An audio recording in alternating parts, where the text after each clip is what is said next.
pedí para que tengan clases que cambien a esta hora, ¿no? Para no perder la clase, básicamente. Así que bueno, espero que se encuentren bien. Vamos a avanzar hoy un poco más con el programa. Ya las clases pasadas estuvimos viendo lo más importante del tema de registración, contabilidad, registro, contabilidad legal, rendición de cuentas que vieron con el profesor Rienzi. Los principales agentes auxiliares de la actividad económica y ya también algunas cuestiones relativas a bolsas y mercados en general. Eso lo va a terminar también de dar el profesor Rienzi la semana que viene, ¿no? Porque hay exámenes, así que sería la próxima, ¿no? Que sería la última semana previa al parcial. Y hoy vamos a empezar a dar los principales aspectos o las cuestiones más relevantes referidas a la unidad 6 que tiene que ver con los contratos. Este tema ustedes ya lo han visto seguramente básicamente cuando vieron la materia de introducción a las instituciones del derecho privado, cuando básicamente vieron toda la parte civil del código. Y como consecuencia de ello y lo que ya hemos venido diciendo, que básicamente las obligaciones y los contratos son estructural y sistemáticamente similares, ya sea en el ámbito civil o en el ámbito comercial, con las características propias de cada ámbito en particular. Vamos a reiterar esos principales aspectos de los contratos, temas que, reitero, ustedes de alguna manera ya han visto en aquella materia que les mencionaba. Antes de empezar, ¿tienen alguna duda, alguna pregunta, alguna cuestión?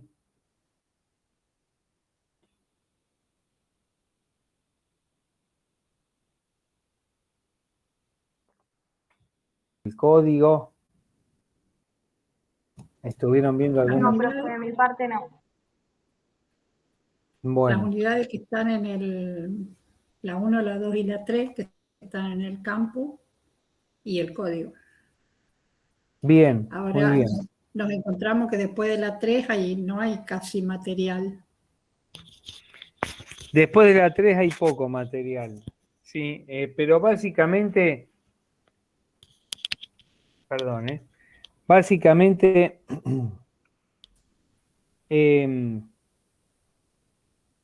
la unidad 4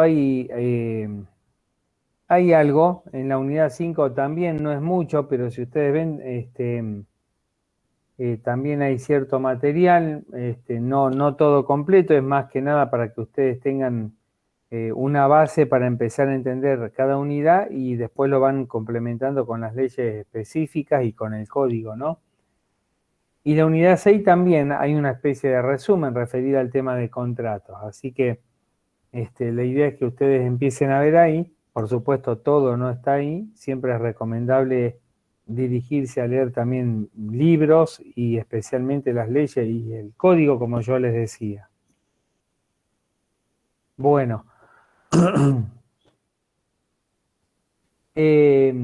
tengan en cuenta que no les queda mucho para el examen parcial, así que la idea es que ya estén leyendo algo, ya estén estudiando algunas de las unidades que van a entrar en el parcial, porque después se van a encontrar con que el material es mucho y no van a poder llegar a estudiar todo. Y fundamentalmente porque de alguna manera también les viene bien para poder preguntar o presentar alguna duda que puedan llegar a tener, ¿no?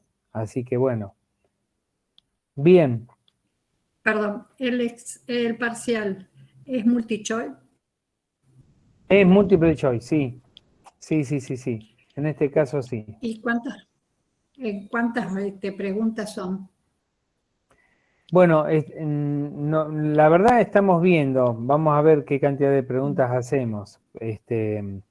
La idea es que no sean más de 20, así que bueno, veremos. Vamos a ver cómo lo lo finalizamos. Y en un tiempo Profe, de... Sí, escucho. no, yo le preguntaba si iba a ser con cámara y si la cámara iba a ser la de la compu o porque en otras materias por ahí nos exigen que sea un celular aparte, otro dispositivo desde otro ángulo. Quería preguntarle eso más que nada para ir viendo el tema de conseguir otro dispositivo y esas cosas. No, no, no, no. La idea es que tengan la cámara prendida del dispositivo en el cual se encuentren, así que bueno, básicamente de eso se trata. No hace falta que tengan dos dispositivos, simplemente uno, pero con la cámara prendida. Bueno. ¿Y el tiempo es limitado, profesor? Sí, sí, porque desde ese punto de vista se les limita el tiempo a partir del momento en que empiezan a hacer el examen. Bueno, dependerá de la cantidad de preguntas que tienen, pero se calcula más o menos 2 minutos, 3 minutos por pregunta, cuanto mucho. Muchas gracias. De nada. Bueno, muy bien. Entonces, empezando con esta unidad, ustedes habrán visto en instituciones del derecho privado que los contratos son una parte muy importante del ámbito jurídico privado especialmente, y habrán visto también que el Código Civil y Comercial, desde ese punto de vista, realiza una regulación legal muy precisa y exhaustiva. En este sentido, no varía demasiado de la que se realizaba anteriormente en el Código Civil, por supuesto con algunas variantes, algunas modificaciones y algunas adecuaciones a la realidad actual, ¿no? Teniendo en cuenta la vigencia, el término de vigencia del Código Civil y también del Código de Comercio. El Código de Comercio no regulaba demasiado sobre la parte general de contratos y obligaciones porque, como también yo les había dicho en algún momento, se remitía a lo que disponía el Código Civil en todo lo que no legislara de manera particular. Era una forma de complementarse uno con otro. Ambos códigos también, recuerden, lo había realizado Dalmacio Vélez Arfield, entonces de alguna manera se complementaban uno con otro. Primero fue el Código de Comercio, por eso de alguna manera regulaba algunas cuestiones relativas al ámbito civil, y luego el Código Civil. Con la derogación de estos dos códigos y la unificación en el Código Civil y Comercial, bueno, hay una regulación más puntual, hay una regulación más adecuada a los tiempos modernos, también previendo algunas soluciones que, por supuesto, en aquel momento de Vélez Arfield no se podrían haber previsto, lógicamente, esto es así. Por lo tanto, vamos a empezar a ver y a desarrollar estos, digamos, puntos fundamentales que tienen que ver con esta unidad. Tengan en cuenta que el concepto de contrato, ¿alguno se acuerda del concepto de contrato que pueden haber visto cuando vieron instituciones del derecho privado? ¿Recuerdan el concepto? ¿Cómo definirían un contrato? ¿Qué les parece? Es un acto jurídico mediante el cual dos o más personas se comprometen a entablar un compromiso comercial. Sí. No sé si son las palabras justas, pero bueno. No, está bien, la idea es esa. Tengan en cuenta esto. Básicamente, siempre cuando en el concepto de contrato hablamos de partes y no de personas, porque muchas veces las partes pueden involucrar una, dos o más personas también, ¿no es cierto? Entonces, desde ese punto de vista, es preferible hablar de partes y no de personas en sí mismas, ¿no? El código unificado vino de alguna manera a modernizar el concepto de contrato, porque el viejo código civil de alguna manera establecía como concepto el acuerdo de voluntades. Y por supuesto está visto, y es a diario que esto sucede, que en la actualidad muchas veces no existe acuerdo de voluntades. Cuando uno habla de acuerdo de voluntades siempre tiene la idea, por supuesto, de que existe una negociación entre las partes que van a celebrar un contrato. Esa negociación se refiere a las condiciones que ese contrato va a contener.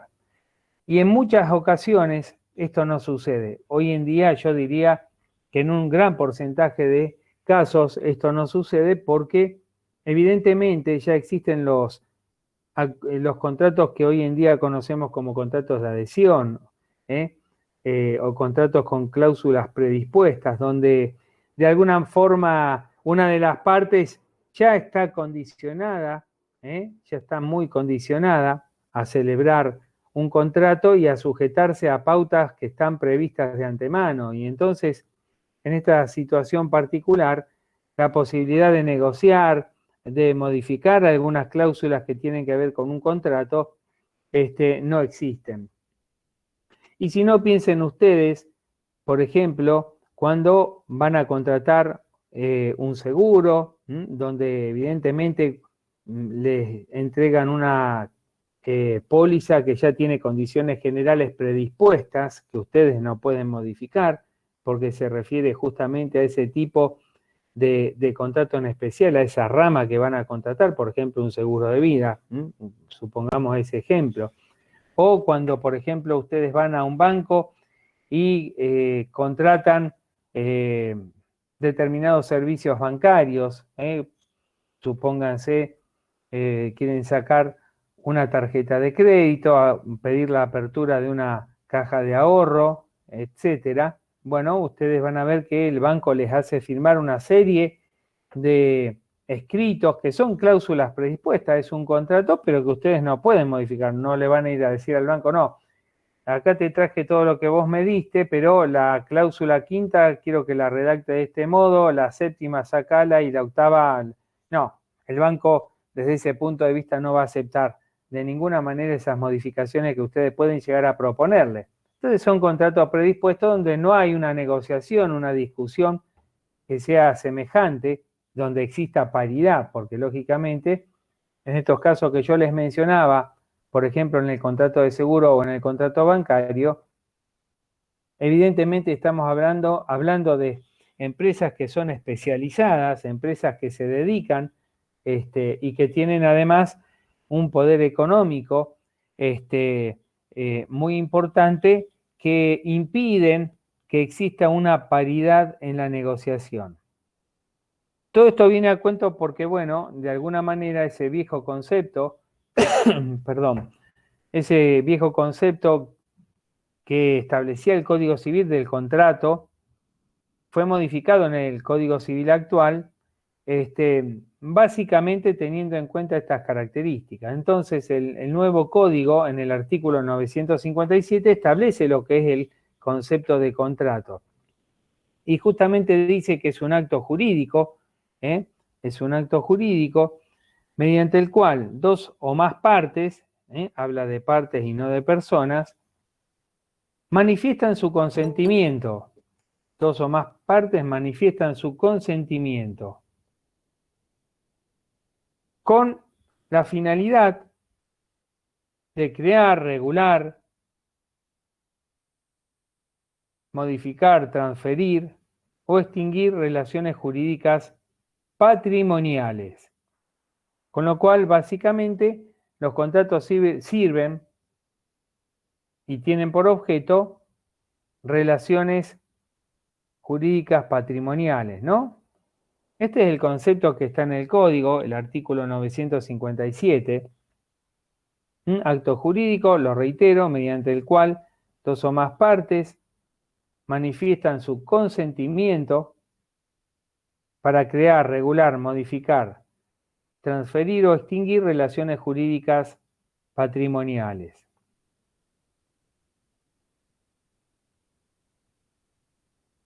El código habla de acto jurídico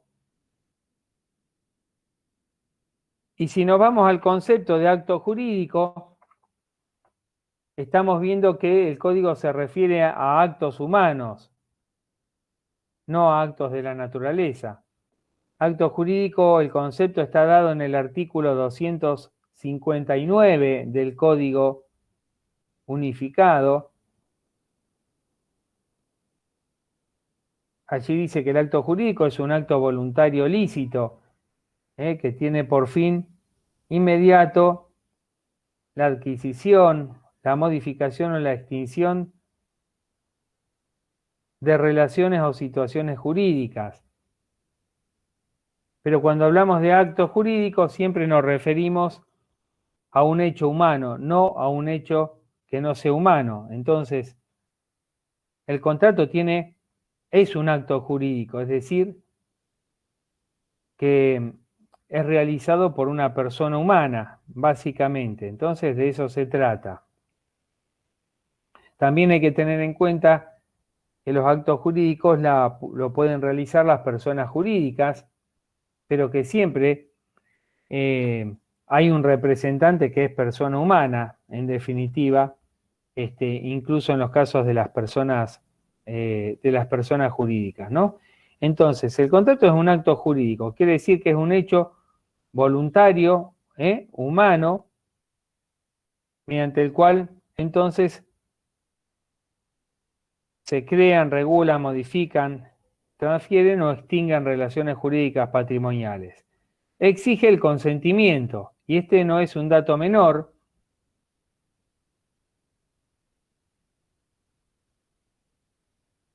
porque es a través del consentimiento que el acuerdo se perfecciona, que el contrato se perfecciona.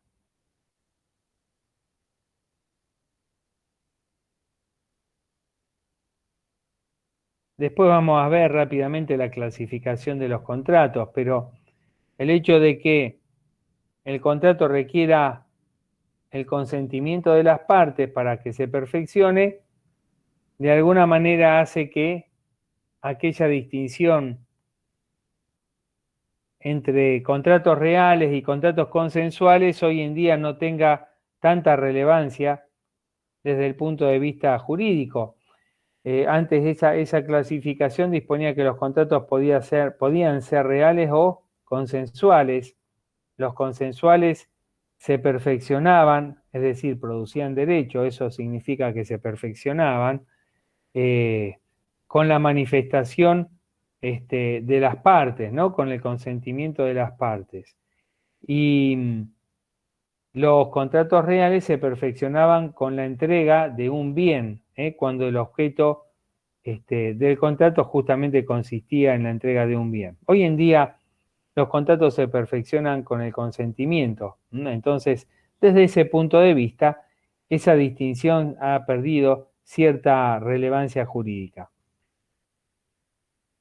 Tengan en cuenta siempre, y esto en el ámbito del derecho comercial, ya lo hemos hablado también en alguna ocasión, que los contratos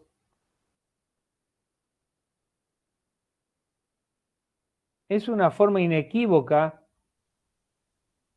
de crear normas entre las partes que lo celebran. Entre comillas, crear normas. No son las normas legales que conocemos nosotros, pero sí son normas para las partes que van a contratar. Esto surge del viejo principio de la autonomía de la voluntad, ¿no? Las partes son libres para crear contratos. Desde ese punto de vista, las partes tienen plena libertad para poder determinar el contenido de los contratos, siempre y cuando, lógicamente, respeten ciertos límites que están dispuestos por la ley, por el orden público y también por la moral y las buenas costumbres.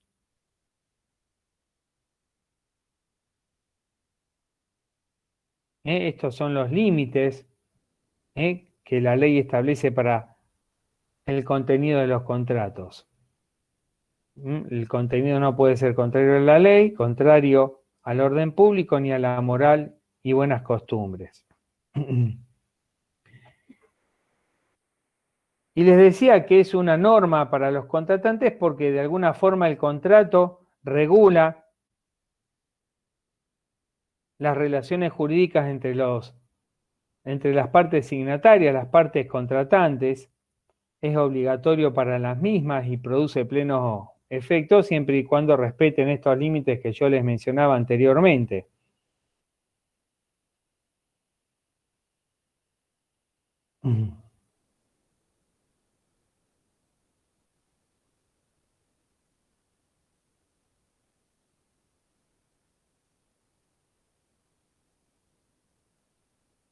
El contenido de un contrato entonces solo puede ser modificado por el acuerdo o el consentimiento de las partes contratantes, o en todo caso, cuando no respeta o vulnera un principio de orden público o una norma que es de orden público, siempre en esa situación prevalece la norma de orden público por sobre las disposiciones contractuales. Y tan importante es el contrato que, especialmente en el ámbito comercial, lo hemos dicho también anteriormente, de alguna forma es el que permite el avance, el progreso,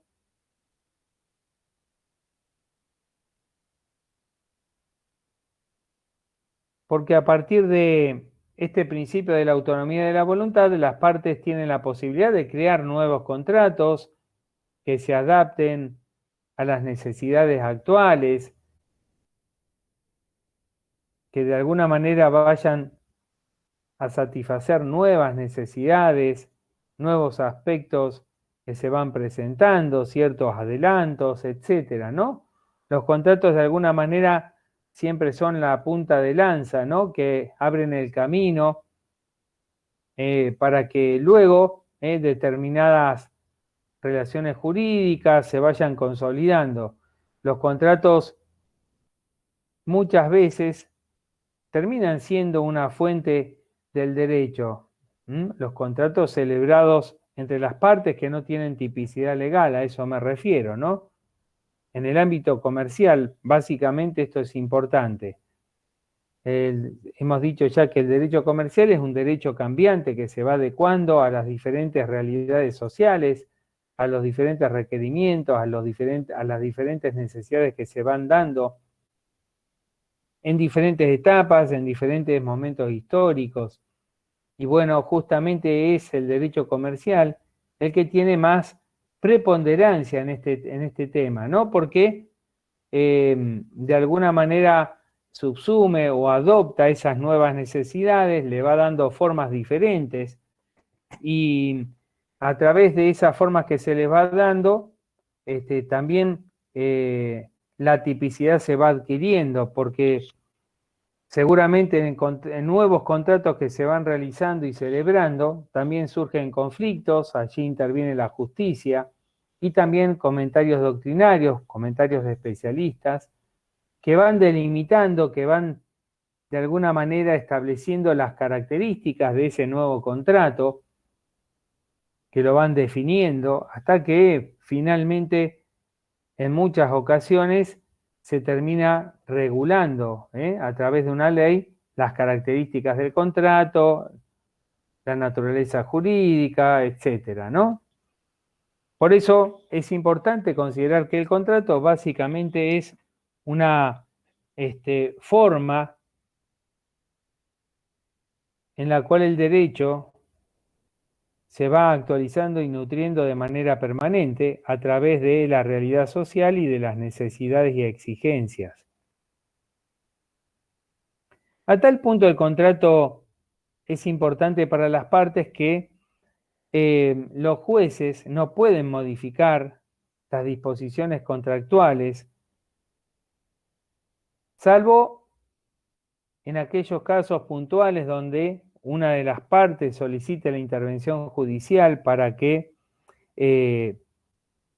controle el contrato, observe si de alguna manera hay disparidad en las propuestas contractuales, en las disposiciones contractuales,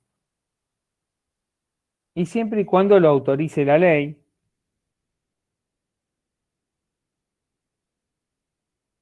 o en aquellos casos donde de manera manifiesta se controvierta el orden público a través de un contrato, ¿no? Entonces, básicamente, el juez por sí solo, salvo que una parte contratante lo pida o salvo que existan disposiciones que vulneren el orden público, no puede intervenir el contrato ni tampoco modificarlo, porque así lo dispone la norma. Y también es importante considerar y tener presente el principio de buena fe que está dispuesto en el Código Civil y Comercial en el artículo 961.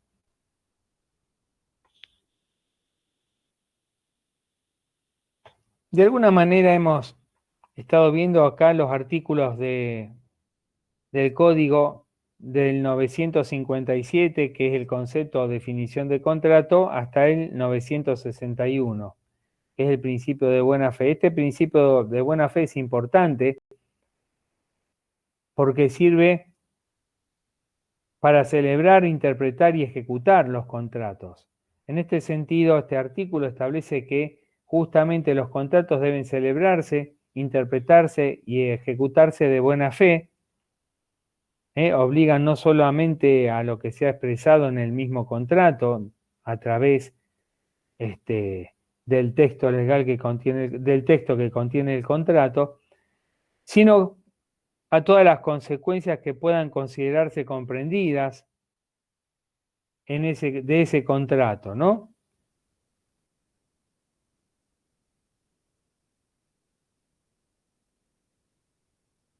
Siempre y cuando se tenga presente los alcances hasta donde cada parte quiso obligarse, teniendo en cuenta que cada una de ellas es un contratante cuidadoso y previsor. Usa esta figura conceptual, el código, como para dar alguna forma en los casos en los cuales de cómo se debe celebrar, interpretar y ejecutar un contrato. Se tiene en cuenta de qué quisieron las partes, siempre y cuando se verifiquen la actuación de las partes contratantes como personas que son cuidadosas y previsoras, ¿no? Ese es el modelo tipo que toma el Código Civil y Comercial para celebrar, interpretar y ejecutar los contratos.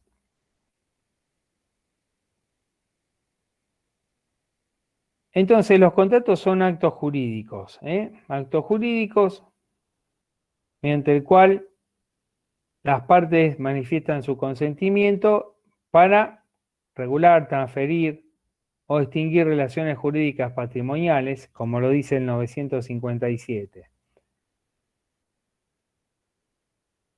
El contrato tiene elementos que son esenciales, que son naturales y que son accidentales.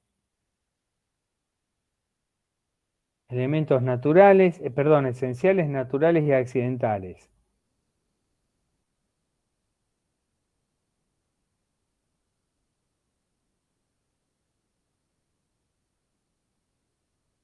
¿Cuáles son los elementos esenciales? ¿Lo recuerdan ustedes de haberlo visto en derecho privado?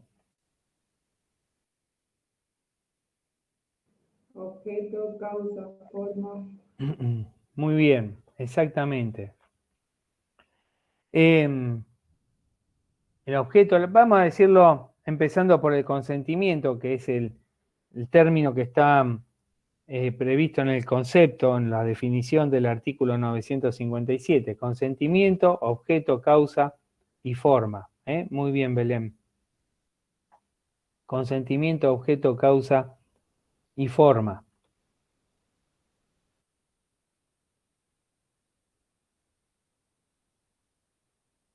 ¿Por qué es importante el consentimiento? Y el consentimiento es importante porque básicamente es la forma mediante la cual los contratantes manifiestan su voluntad.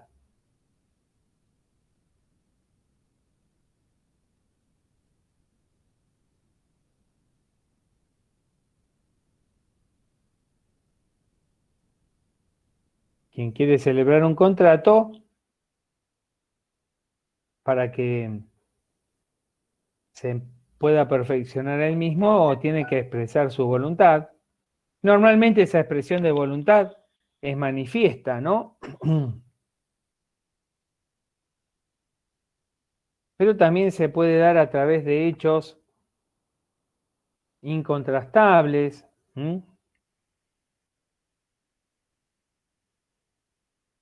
Vamos a ver ahora algunas de estas cuestiones. Tiene que ver en este aspecto cómo se forma el consentimiento. Entonces, el consentimiento es uno de esos elementos esenciales. El objeto es otro elemento esencial.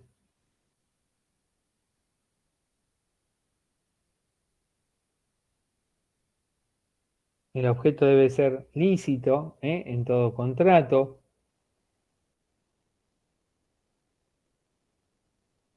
Debe ser determinado o determinable.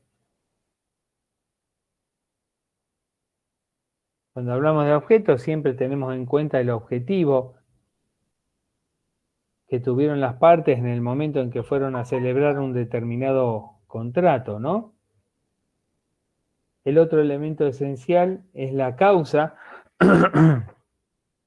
que es el motivo por el cual se ha celebrado el contrato.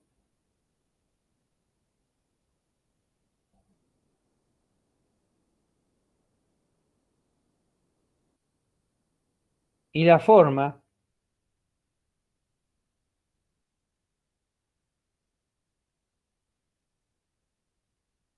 que es esencial siempre y cuando la ley disponga que un determinado contrato debe tener cierta formalidad.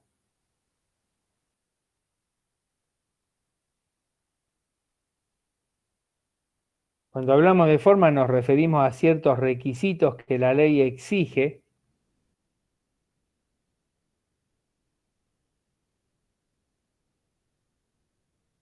para que un determinado contrato sea válido o pueda ser probado.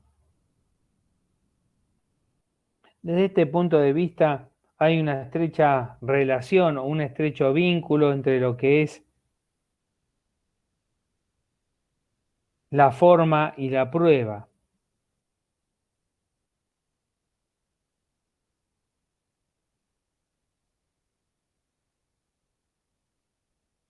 Entonces, hasta acá los elementos esenciales. Ahora vamos a ahondar un poquito más en cada uno de ellos, pero estamos hablando de consentimiento, objeto, causa y forma. Esto básicamente para dar un pantallazo general primero. Profe, Sí, escucho. yo tenía escrito también la capacidad. ¿Está bien Sí. o ya no se utiliza más?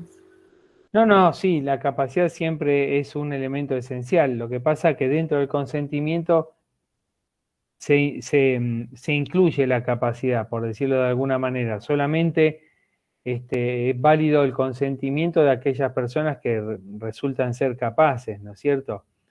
El consentimiento entonces tiene que ver con eso. Ahora lo vamos a ver un poquito más detenidamente. Les completo la clasificación como panorama general y después volvemos un poco para atrás. Haceme acordar cualquier cosa si hay algo que no diga o que no contesto lo que me preguntaste. Entonces, elementos esenciales: consentimiento, objeto, causa y forma. La forma siempre y cuando la ley exija determinados requisitos para que un contrato sea válido o tenga validez. Porque si no, hay formas que son exigidas únicamente para la prueba y no para la validez de los contratos, ¿no? Los elementos naturales tienen que ver con lo que en el programa se llama obligaciones de saneamiento en el código, y en el programa están como garantías de evicción y vicios redivitorios. Básicamente la obligación de saneamiento incluye la garantía de evicción,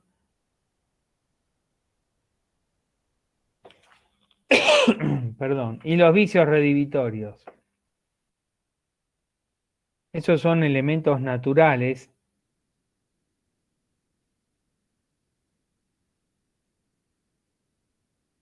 ya vamos a ver qué son.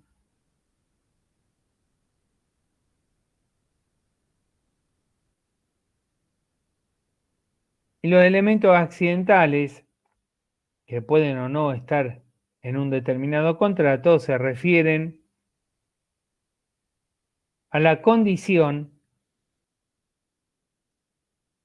al plazo y al cargo. En este caso, estos son los elementos accidentales, que pueden o no estar, ¿eh?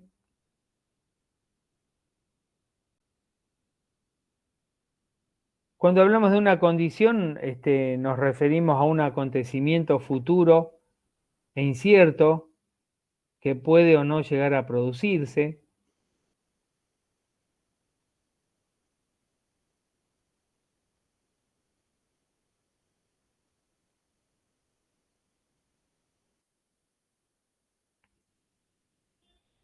A su vez puede ser suspensivo o resolutorio. La condición puede ser suspensiva o resolutoria.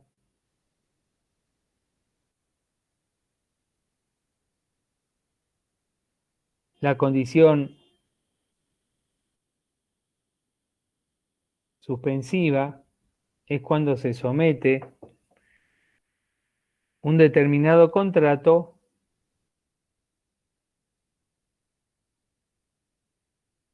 justamente a un acontecimiento futuro e incierto, que de producirse comienza a producir los efectos derivados del contrato.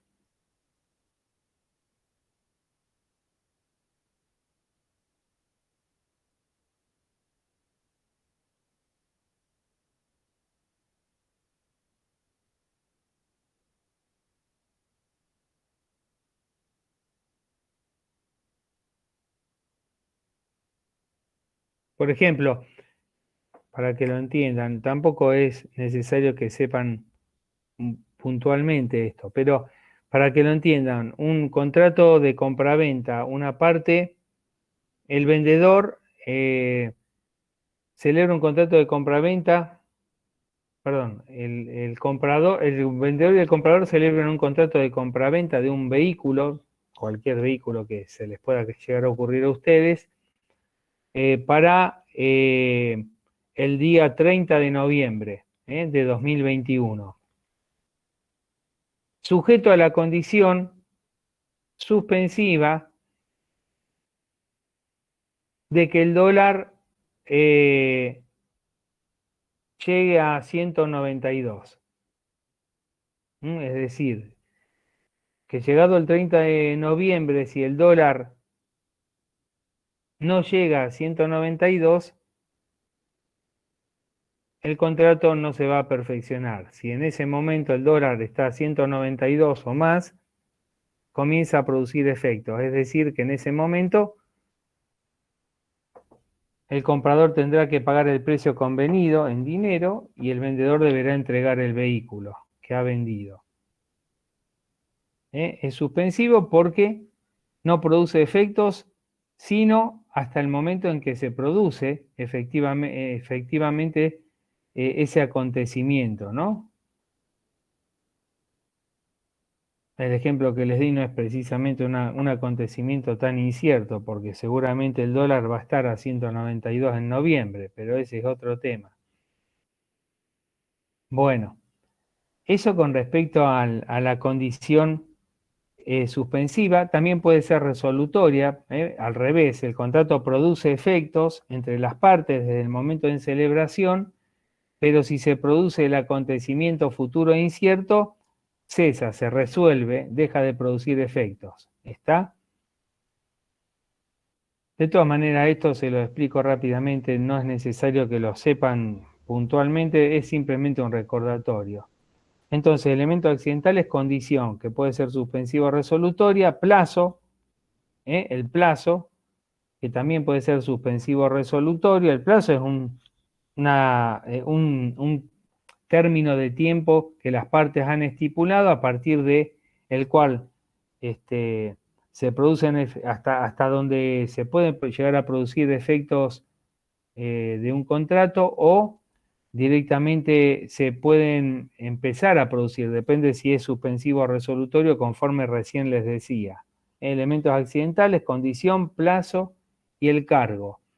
El cargo suele ser también un elemento accidental que deriva de la imposición la imposición unilateral de voluntad, es decir, una parte expresa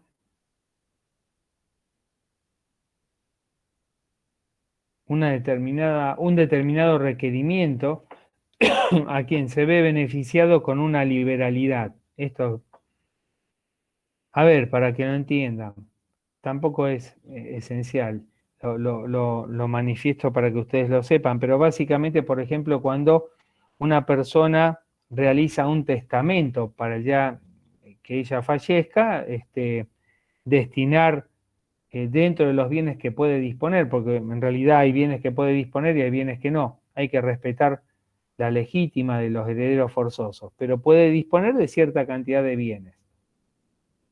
Entonces esa persona hace un testamento y dispone que, qué sé yo, supongamos, le dona o le deja a la persona designada en el testamento un automóvil determinado de determinada marca a nombre de él, pero le impone para que pueda gozar de esa liberalidad, es decir, para que pueda recibir ese vehículo, un cargo, que es ir una vez por semana y llevar alimentos a un hogar de ancianos, supongamos. Entonces, esa liberalidad impone un accionar, que en este caso consiste en el ejemplo que les daba, de que se utilice ese vehículo para llevar alimentos una vez por semana o una vez por mes, lo que haya dispuesto, esos alimentos a ese lugar.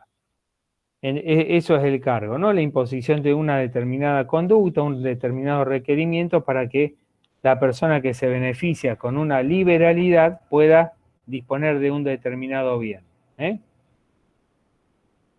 Volvemos al contrato. Contrato, elementos esenciales, consentimiento, objeto, causa, forma, en algunos casos.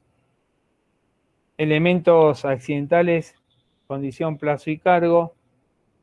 Y elementos naturales, obligación de saneamiento, evicción y vicios redivitorios, ¿no? Cuando hablamos de obligación de saneamiento, siempre nos referimos a la evicción y a los vicios redivitorios. Ese es como un cuadro general. ¿Estamos? Más o menos estamos en el tema. ¿Me siguen? ¿Sí? Sí, profesor. Si tienen alguna duda, me preguntan.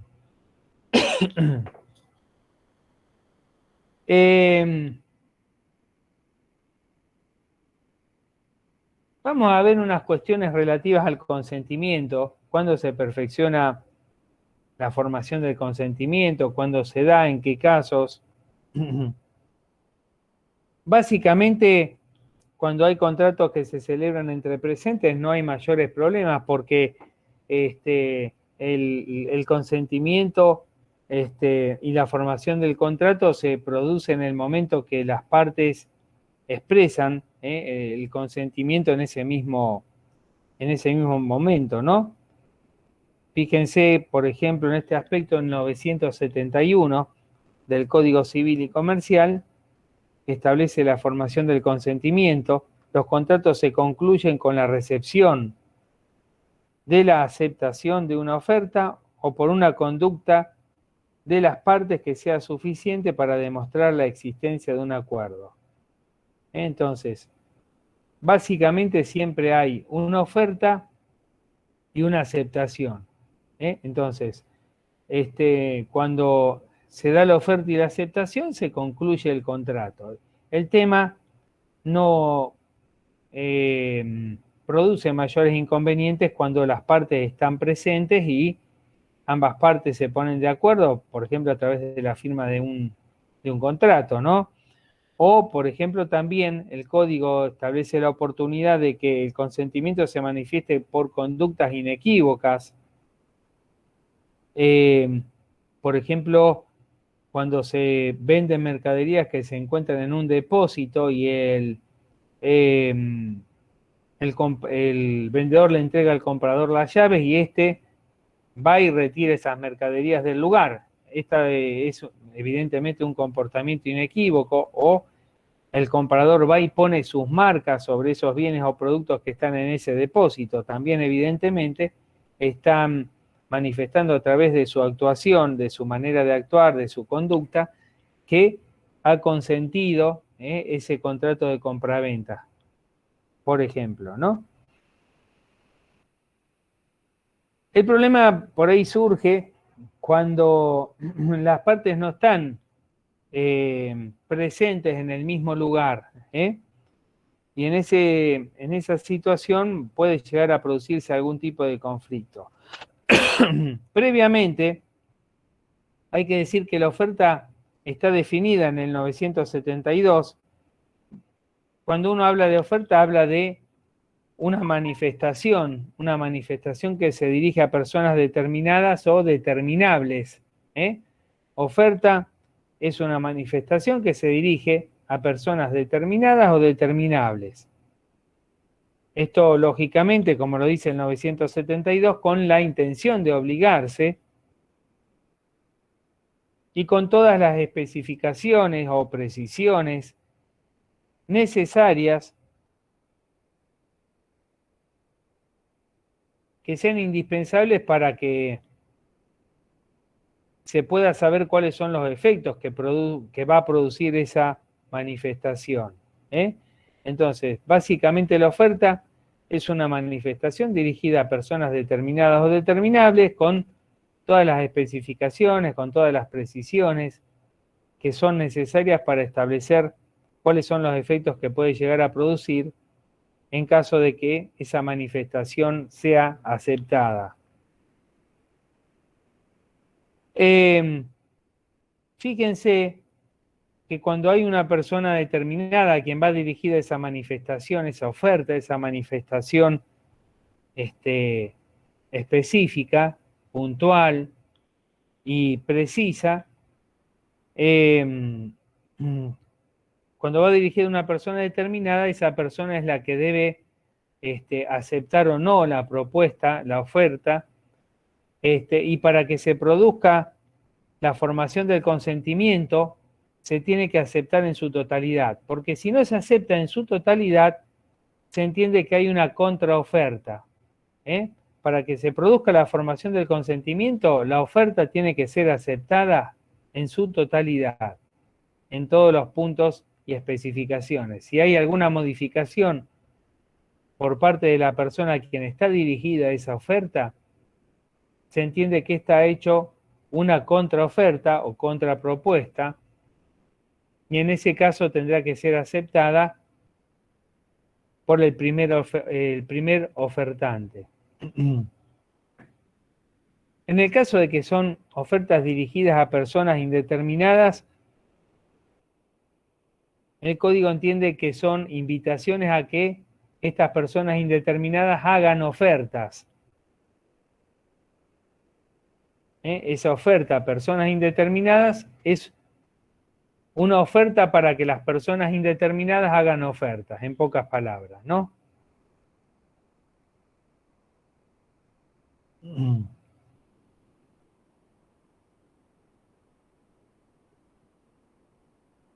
La oferta siempre obliga al proponente, esto es así, por el término que está establecida esa oferta, y si no hay término, por lo que prudentemente sería conveniente estimar que dure. Esto de alguna manera puede llegar a presentar conflictos, evidentemente, ¿no? Siempre la oferta puede ser retractada cuando se dirige a una persona determinada si la comunicación de retractación es recibida antes que la misma oferta por parte del destinatario. Una vez que el destinatario ha recibido la oferta, no se puede retractar por parte del ofertante. Pero si esa oferta no le ha llegado, o le llega en el mismo tiempo, hasta ese momento el ofertante puede retractarse. Y lo mismo pasa con la aceptación, ¿no? La aceptación,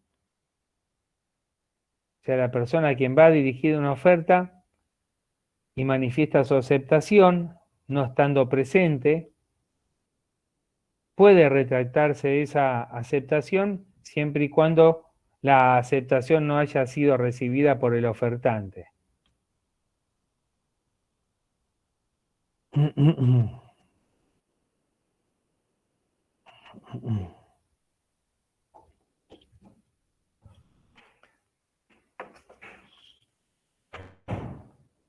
Esto de la aceptación por parte del aceptante, el 978 establece, como les decía hace un ratito, ¿no? Que la aceptación debe expresar la plena conformidad de la oferta, ¿no? Cualquier modificación a la oferta que su destinatario hace al manifestar su aceptación no vale como tal, sino que importa una nueva propuesta, o una propuesta para un nuevo contrato.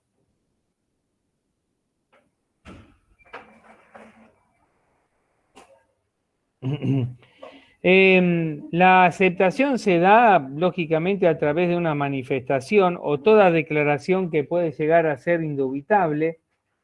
Nadie, salvo los casos que expresamente están previstos por la ley, el silencio no quiere decir aceptación. O para decirlo de otro modo, el silencio solamente puede ser tenido como una aceptación en aquellos casos específicos en los cuales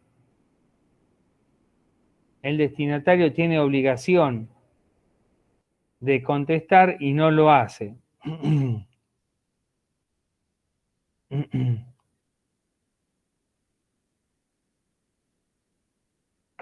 Esto tiene que ver con la formación del consentimiento. Tengamos en cuenta también que en el consentimiento, no vamos a ahondar demasiado en este tema, se exige que no existan vicios, los llamados vicios de la voluntad. Los vicios de la voluntad de alguna manera justamente se caracterizan porque alteran la posibilidad de sostener que un consentimiento es válido. Está viciado, está invalidado por alguna cuestión en particular, y en este sentido podemos mencionar la falta de discernimiento, intención o voluntad del que expresa el consentimiento. Falta de discernimiento quiere decir cuando la parte no entiende, la parte que expresa el consentimiento no entiende realmente lo que está expresando, o no entiende la propuesta que le ha llegado, porque tiene algún tipo de discapacidad o incapacidad.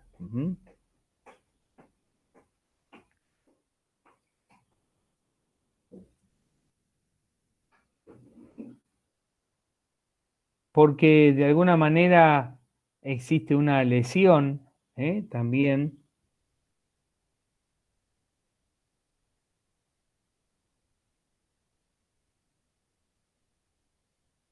O porque se lo ha privado de la suficiente libertad para expresarse, porque a lo mejor se lo estaba, de alguna manera se lo estaba presionando o amenazando, entonces de alguna forma esto hace justamente que la libertad esté viciada, ¿no? Esto es importante también tenerlo presente. En cuanto al objeto, 2 o 3 cuestiones que tienen que ver con este tema. El objeto debe ser lícito, cierto, determinado o determinable.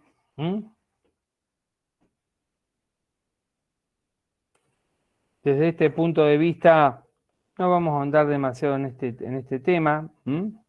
Tengan en cuenta el Código Civil y Comercial, fundamentalmente en este aspecto.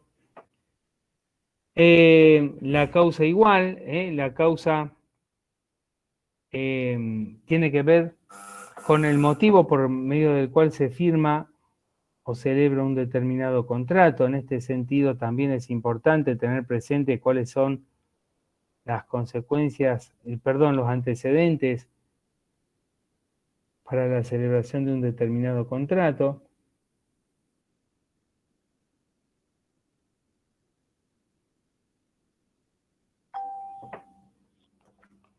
Fíjense, el artículo, les voy a decir, en 200, o anótenlo para fijarse después, si no tienen a mano el código.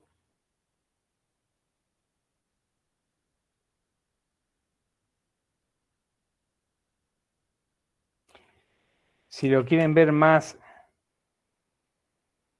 puntualmente,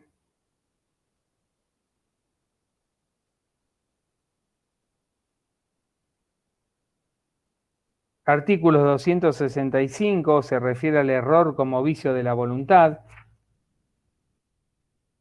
el dolo como vicio de la voluntad, cuando hay una aserción de lo falso o disimulación de lo verdadero, con la intencionalidad de perjudicar a una de las partes contratantes. Esto tiene que ver en el artículo 271 y siguientes. Violencia, como les decía, como vicio de voluntad, fuerza, intimidación, fuerza irresistible y amenazas que generan el temor de sufrir un mal grave e inminente, artículo 276. Todos estos artículos de alguna manera establecen claramente formas en las cuales se puede estar influyendo sobre la voluntad o el consentimiento de una persona, ¿no? Al no tener discernimiento, intención o libertad, cualquiera de esos 3 elementos que se vulneran, hacen que se afecte el consentimiento expresado, que el consentimiento no sea válido. Entonces, desde ese punto de vista es importante tener en cuenta esas situaciones.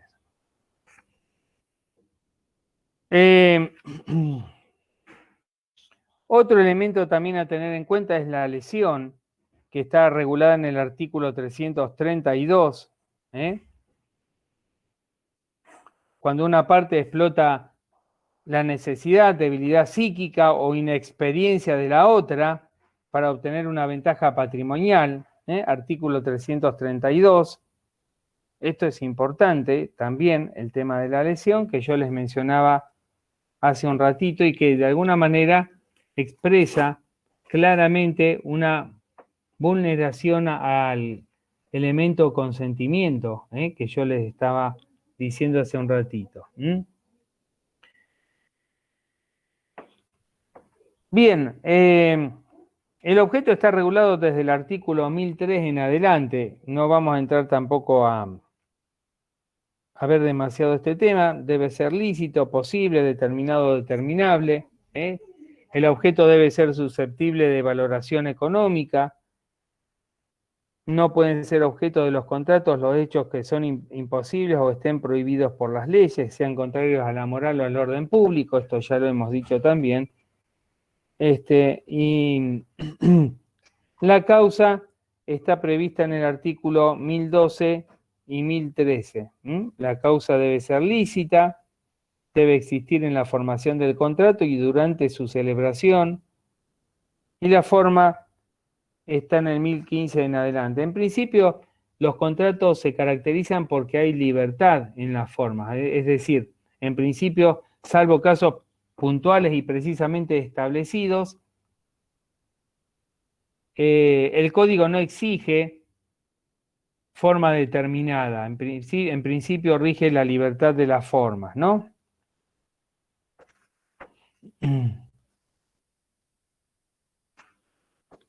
En cuanto a los medios probatorios de los contratos, el código, perdón, en ese sentido es bastante amplio. Desde ese punto de vista, sostiene que los contratos se pueden probar por cualquier medio de prueba que sea apto, siempre y cuando no sean pruebas que sean contrarias a la moral o buenas costumbres, que sean ilícitas, y deberán ser evaluadas esas pruebas a partir de las reglas de la sana crítica. Esta regla de la sana crítica tiene que ver con la obligación que tiene el juez de valorar las pruebas que se han acompañado para probar la existencia de un contrato o para probar el contenido de un determinado contrato.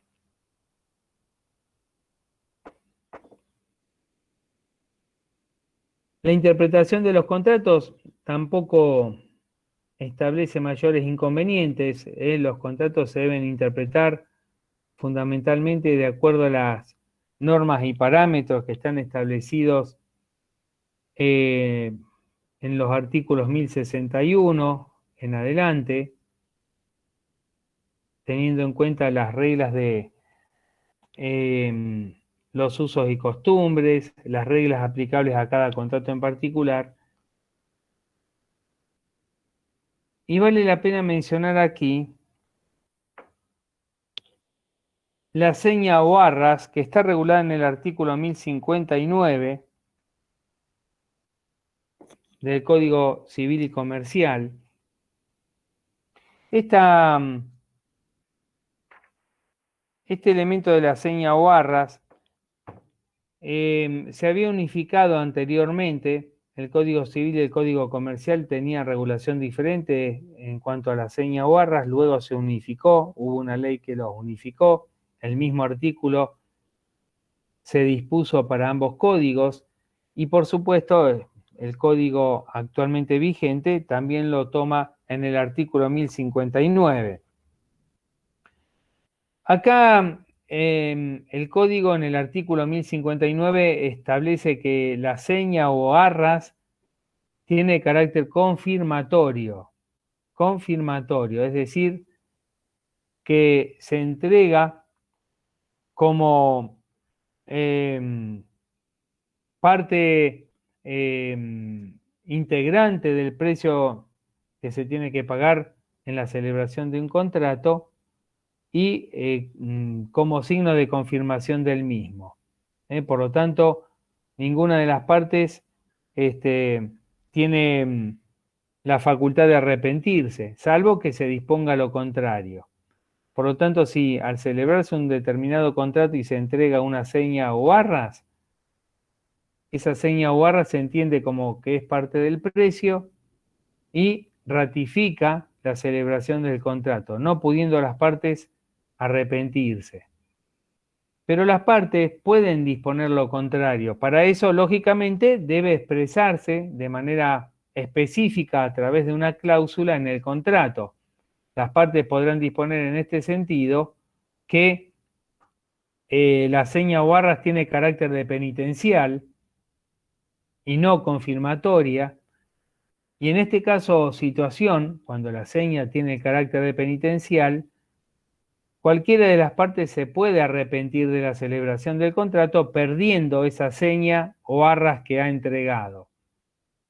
Supongamos un contrato de compraventa respecto de un determinado inmueble, el comprador le entrega al vendedor una seña del 5% del precio estipulado, pero luego el comprador se arrepiente. Si las partes no han estipulado nada, se entiende que la seña ha sido confirmatoria y en todo caso se deberá devolver por parte del vendedor y luego iniciar un juicio en todo caso de daños y perjuicios.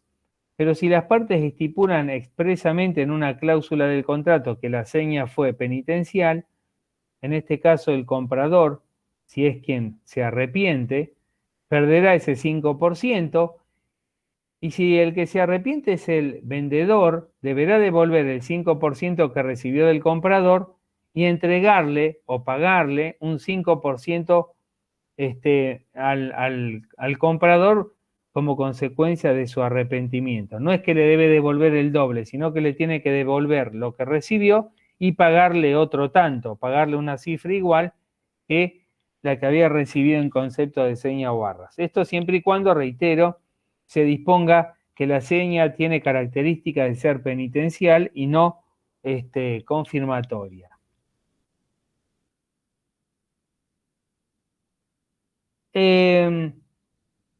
Me faltó decirles que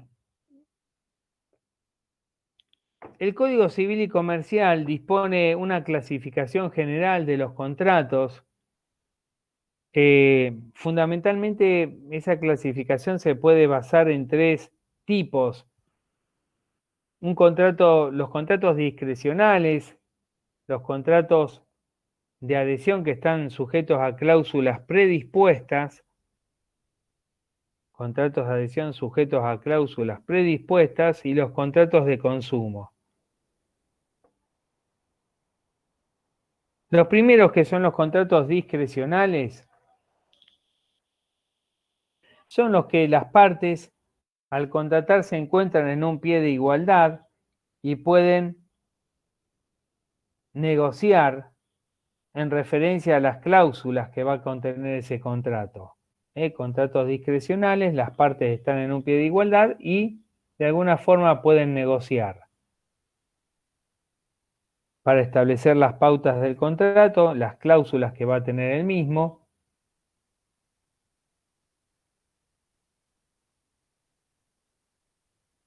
Los contratos de adhesión con cláusulas predispuestas, en cambio, son contratos, como yo les decía hace un rato, que tienen cláusulas establecidas previamente, que no son o no pueden ser modificadas porque ya están previstas.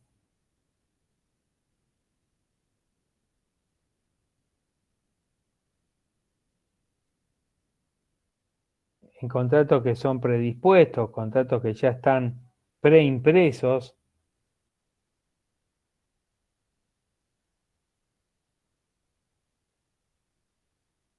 Y finalmente los contratos por consumo, los contratos de consumo que están regulados desde el artículo 1092 del Código, que ya hemos visto algunas características cuando vimos el derecho del consumidor, donde de alguna manera hay una relación entre proveedor y consumidor, aquella persona o sociedad que utiliza la adquisición de determinados bienes, productos o servicios para consumo propio, personal o de su grupo social o familiar. En este sentido, tengamos en cuenta que se aplican todas las normas de la ley 24.240 que tienen que ver, que se refieren justamente a la ley de defensa del consumidor y las normas que están establecidas en el propio Código Civil y Comercial a partir de la inclusión de estos temas, ¿no? Las normas referidas al consumidor. Entonces, básicamente, esta es la clasificación tradicional que se hacen de los contratos, contratos discrecionales, contratos de adhesión sujetos a cláusulas generales predispuestas y los contratos de consumo. Cada uno tiene, por supuesto, sus propias características y regulación por parte del Código Civil y Comercial.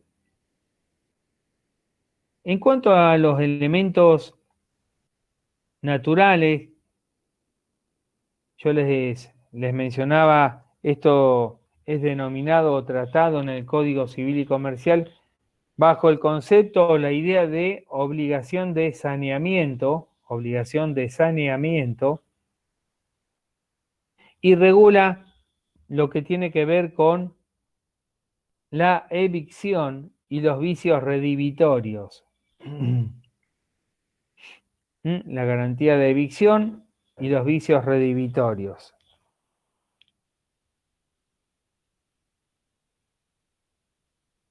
¿Quiénes están obligados al saneamiento?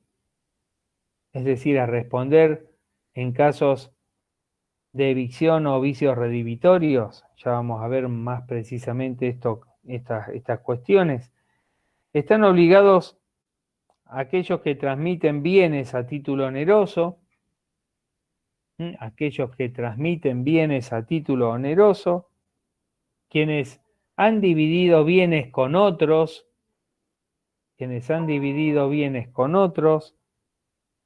y también los respectivos antecesores, si han transferido un bien a título oneroso.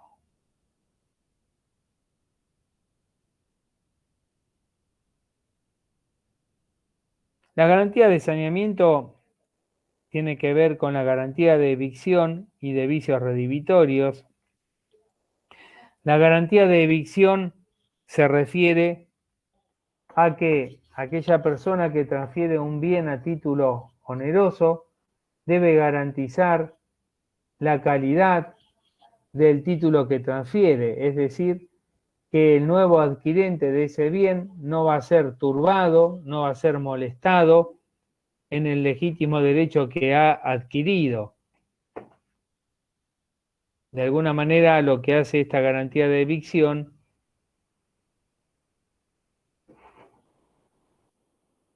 es que, que la persona que transmite un bien a título oneroso garantice la seguridad de la titularidad que transmite. Es decir, que no se presente un tercero que pueda alegar tener un mejor derecho sobre ese bien, que pueda decir que, por ejemplo, es el propietario o que tiene un derecho de uso o goce, lo que fuere. De alguna manera, a través de la garantía de evicción, aquel que adquiere un bien a título oneroso es garantizado por el transmitente de que su derecho no va a ser turbado, no va a ser turbado, nadie le va a exigir un derecho que sea igual o similar o restringir ese derecho que ha adquirido de esa manera.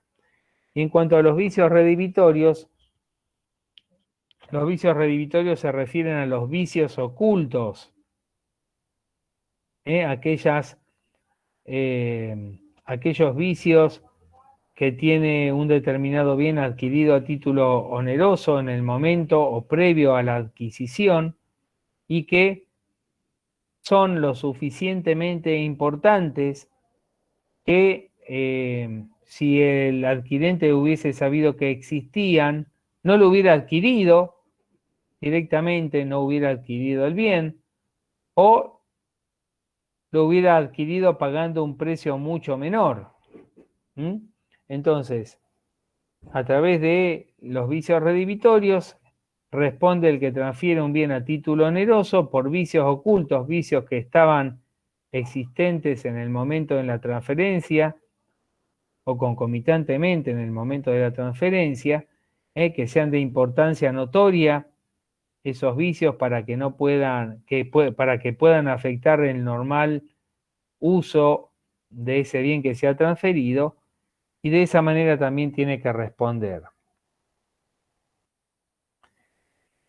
El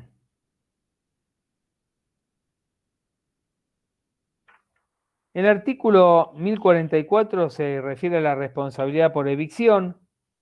La responsabilidad por evicción asegura la existencia y la legitimidad del derecho transmitido, lo que yo les decía recién, la existencia y la legitimidad del derecho transmitido.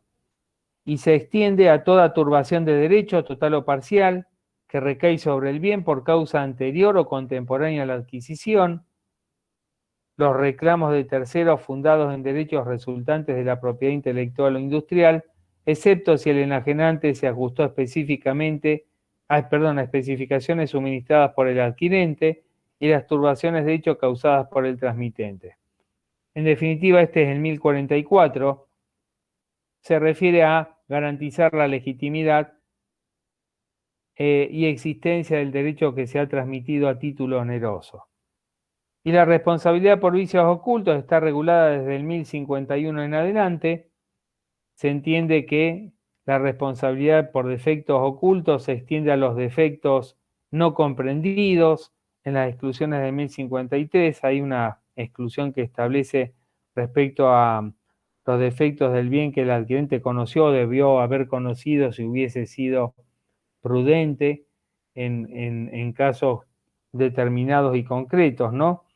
Básicamente también la ley impone en aquella persona que va a adquirir un bien a título oneroso tener ciertos cuidados en la verificación del bien que va a recibir, justamente para determinar si existe o no algún vicio oculto, salvo que lógicamente ese vicio sea de tal magnitud o de tal circunstancia que para una persona normal y habitual hubiese sido imposible conocerlo aún en una verificación normal que se hiciera de ese bien, ¿no? Son vicios redimitorios todos los que hacen a la cosa impropia para su destino por razones estructurales, funcionales, porque disminuye su utilidad, a tal extremo que de haberlos conocido el adquirente no los habría adquirido, o la contraprestación hubiese sido de algún modo significativamente menor. Por lo tanto, dentro de la obligación de saneamiento tenemos estas dos garantías de evicción y de vicios redimitorios que yo les mencionaba recién. Básicamente esta es la idea de la garantía de evicción y vicios redimitorios. Reitero, la garantía de evicción tiene que ver puntual y específicamente con la posibilidad de ejercer legítimamente un derecho adquirido a título oneroso y la responsabilidad por vicios ocultos, la posibilidad de hacer valer el reclamo por defectos o vicios ocultos que tenía un determinado bien al momento de haberse adquirido o previo a haberse adquirido, y que si el adquirente lo hubiera conocido, no lo hubiera adquirido o lo hubiera adquirido en condiciones significativamente diferentes, a un menor costo, por ejemplo, ¿no? Esto tiene que ver entonces con el tema de las garantías. También hay que tener presente en este sentido algunas otras cuestiones que están reguladas en el código en relación a los contratos. Para no entrar demasiado en detalle en este tema, vale mencionar, por ejemplo, el abuso del derecho, la teoría de la imprevisión, la teoría de la lesión que yo les he mencionado hace un rato. En este sentido, vale la pena mencionar los artículos 9 y 10 del Código Civil y Comercial, que se refieren justamente al abuso del derecho, el artículo 1091 y el 332. El artículo 1091 se refiere, vamos a empezar por los primeros, el artículo 9 y 10, que tiene que ver con el abuso de derecho. ¿Cuándo hay abuso de derecho? Desde ese punto de vista, hay que decir que hay abuso de derecho cuando un determinado derecho, un determinado, una determinada norma jurídica que se ejerce de forma regular, no produce ningún daño ni perjuicio a tercero. Esto tiene que ver con el principio de la buena fe, que rige básicamente en todo el ámbito jurídico y en especial en el ámbito del derecho mercantil o derecho comercial. Por lo tanto, el principio de buena fe está íntimamente ligado al principio de abuso de derecho, a la teoría del abuso del derecho.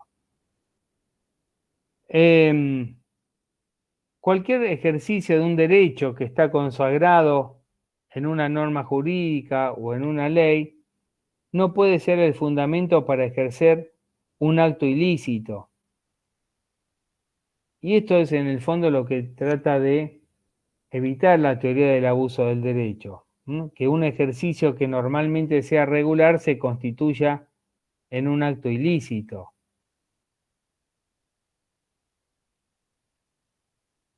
Por ejemplo, cuando una persona realiza o celebra un contrato de mutuo y establece como precio una tasa altísima de intereses. El contrato de mutuo es cuando se presta, en este caso, por ejemplo, dinero una persona a otra y establece una tasa de interés altísima. Está en todo su derecho de ejercer, de solicitar y previsionar el cobro de intereses, porque es la contraprestación que debe el mutuario al mutuante.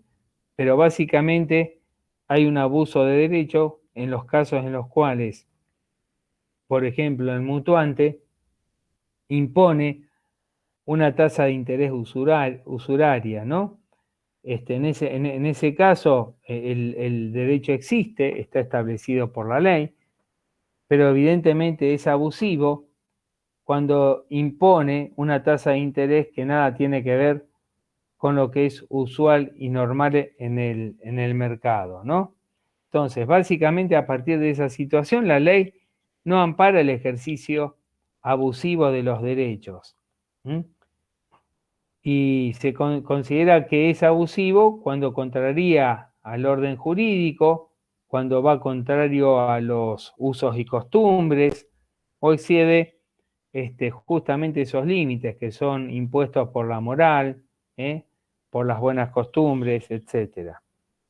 De alguna manera, en estos casos de abuso de derecho, el juez tiene la posibilidad de ordenar todo lo que sea indispensable para que esos efectos jurídicos no se produzcan.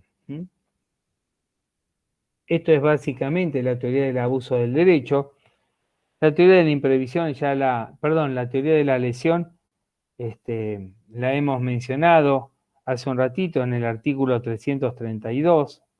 Este artículo se refiere fundamentalmente a los casos en los cuales se puede demandar la nulidad o una modificación de actos jurídicos cuando una parte explota la necesidad, ligereza o inexperiencia que tiene otra, aprovechándose, por ejemplo, de la debilidad psíquica, de la inexperiencia que tiene la otra parte, con el fin de obtener una ventaja patrimonial desproporcionada, una ventaja patrimonial infundada y arbitraria.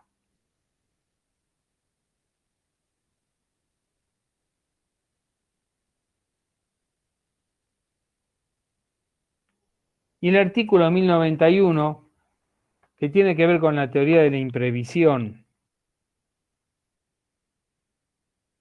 Imprevisión que, por ejemplo, muchas veces esta teoría ha sido utilizada en nuestro país en numerosas ocasiones, tiene que ver puntualmente en el caso del ejemplo de nuestro país con los abruptos cambios en cuanto a la cotización de dólares, del dólar, que determinaba una excesiva onerosidad, por ejemplo, en aquella parte que se había comprometido a pagar una deuda en esa moneda, cuando las devaluaciones tan usuales que se producen en nuestro país, que ahora ya habría que ver si es imprevisión o no, pero bueno, el tema es que cuando hay una cierta estabilidad, muchas veces la posibilidad de prever cambios abruptos como los que suelen producirse en nuestro país a partir de la devaluación o de determinadas medidas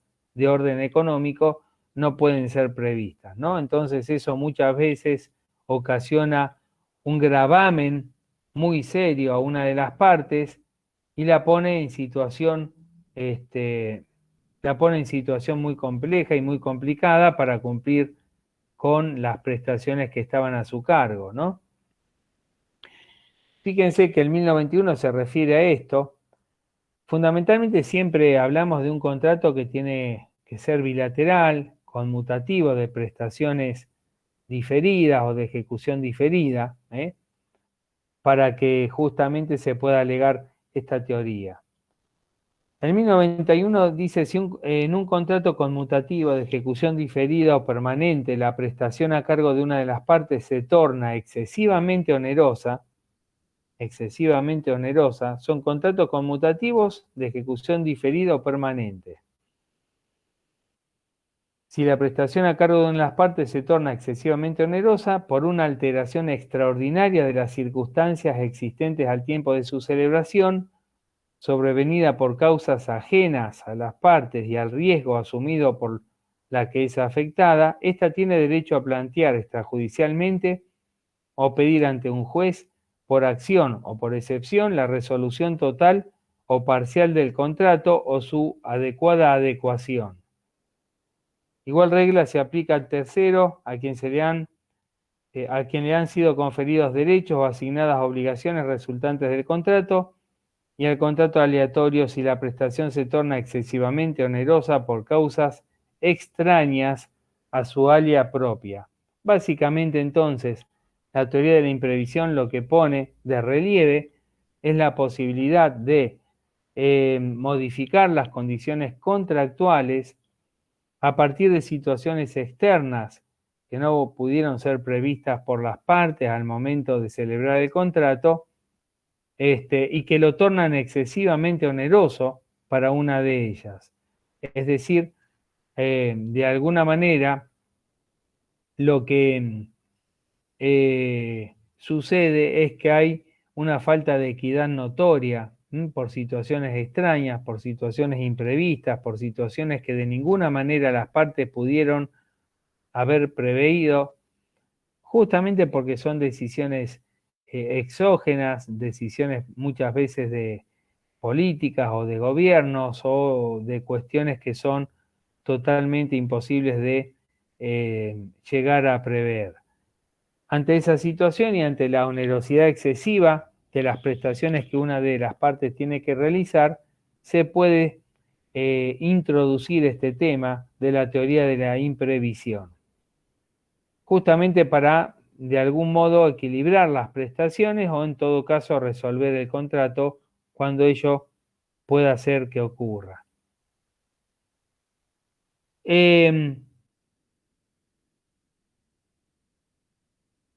son algunas de las pautas más importantes de la teoría de los contratos. No nos vamos a detener demasiado porque ustedes esto ya lo vieron cuando vieron la materia derecho privado, y además porque fundamentalmente los aspectos más trascendentes también están aquí en el Código Civil y Comercial, no reviste mayor inconveniente, tienen también un resumen en el aula virtual. Quedarían por ver 2 o 3 cositas, esto lo vamos a dejar para la próxima clase, que es facultad de resolución y prescripción y caducidad, básicamente.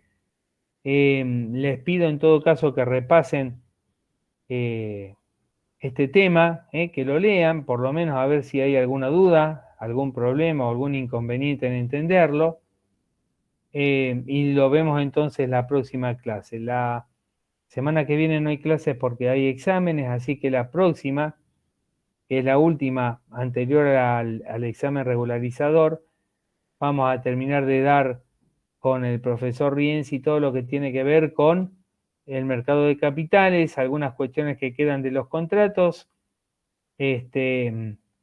y ya introducirnos en la primera unidad de contratos clásicos, contratos de compraventa o de suministro, y alguna cuestión, en todo caso, que ustedes quieran. Posiblemente las 7 vamos a ver si la dejamos para después, van a entrar las 6 primeras seguramente, no las 7, porque no creo que lleguemos a darlas en su totalidad. Por lo tanto, más que nada la idea es que la semana que viene aprovechen, ya que no hay clases, para leer, avanzar,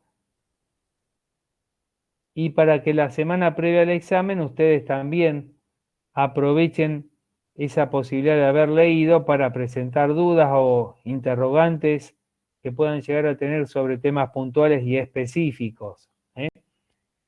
Con esto, bueno, ya estaríamos terminando la primera parte del programa para después sí ya entrar en los contratos, en general, los contratos clásicos del derecho comercial, los contratos de cooperación y colaboración, los del quehacer económico, transporte y después garantías, bancos, seguros, derechos intelectuales y títulos valores, que es lo que nos queda. Bueno, ¿alguna duda, alguna pregunta? ¿Alguna consulta en particular? ¿No? Bueno. Bueno, que tengan un buen fin de semana. Estaría bueno que si tienen alguna duda lo vayan anotando, porque si se les presenta y no lo anotan, posiblemente después se terminen olvidando. Entonces es importante que vayan anotando y registrando las preguntas que tienen. Aprovechen a hacerlas la semana que viene a leer y la otra semana hacer estas preguntas que puedan tener. Bueno, muchas gracias. Hasta la próxima. Que pase bien. Bueno, Muchas gracias, profe. Nos vemos. Gracias a ustedes. Hasta luego. Y buen voto.